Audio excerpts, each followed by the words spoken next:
അങ്ങനെ finally rifle club എന്ന ചിത്രത്തിൻ്റെ ഒഫീഷ്യൽ OTT റിലീസ് തീയതി ഇപ്പോൾ പുറത്തുവന്നിരിക്കുകയാണ്. ആ ഒരു അപ്ഡേഷനാണ് ഇന്നൊരു വീഡിയോ ഭാഗത്ത്.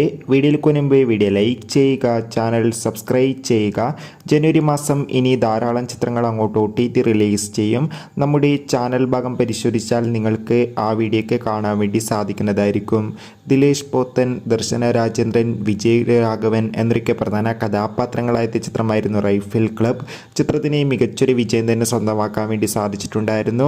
അതുകൊണ്ട് തന്നെ എല്ലാ സിനിമാ പ്രേമികളും ഒരേപോലെ റൈഫിൾ ക്ലബ് എന്ന ചിത്രത്തിൻ്റെ OTT റിലീസിനായി ഏറെ ആകാംക്ഷയോടെയായിരുന്നു കാത്തിരിക്കുന്നുണ്ടായിരുന്നത്. ഫൈനലി ചിത്രത്തിൻ്റെ OTT അവകാശങ്ങളൊക്കെ വിറ്റുപോയിരിക്കുകയാണ്. റൈഫിൾ ക്ലബ് എന്ന ചിത്രത്തിൻ്റെ OTT അവകാശങ്ങളൊക്കെ സ്വന്തമാക്കിയിട്ടുള്ളത് നെറ്റ്ഫ്ലിക്സ് എന്ന OTT പ്ലാറ്റ്ഫോമാണ്. ഫൈനലി ചിത്രം ഈ വരുന്ന ജനുവരി 16 തീയതി OTT റിലീസ് ചെയ്യുമെന്ന് ഒഫീഷ്യലായി കൺഫേം ആക്കിയിട്ടുണ്ട്. എന്തായാലും ചിത്രം ഇന്ന് അർദ്ധരാത്രി 12 മണിയോടെ OTT റിലീസ് ചെയ്യും. കാത്തിരിക്കാം ചിത്രത്തിൻ്റെ OTT റിലീസ്.